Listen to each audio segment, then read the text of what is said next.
What explanation does the FAA have for, I guess, falling down on the job? The acting head of the Federal Aviation Administration grilled by lawmakers Wednesday on the agency's role in allowing Boeing's now grounded 737 MAX airplanes to fly. At the core of the heated hearing, questions on how the FAA could have approved a flawed anti-stall system known as MCAS, which is suspected to have played a role in 2 recent deadly air crashes. What were the steps the FAA took in reviewing the MCAS system and the accompanying training?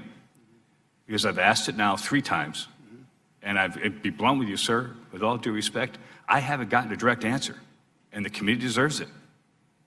We will get that answer for you, sir.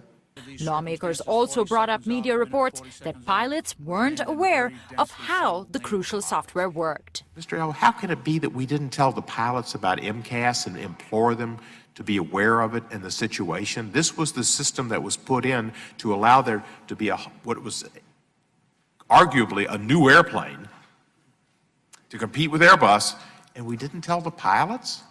Wednesday's hearing comes as the FAA is facing increased scrutiny over how much autonomy it allowed Boeing for safety oversight. Lawmakers drilled down on the FAA's practice of relying on so-called authorized designees or ODAs, essentially company employees who helped certify their own aircrafts. The vetting that is required of the individuals in an ODA program and the ODA program itself is very thorough and robust. And to your point, Mr. Chairman, we're not resting on that.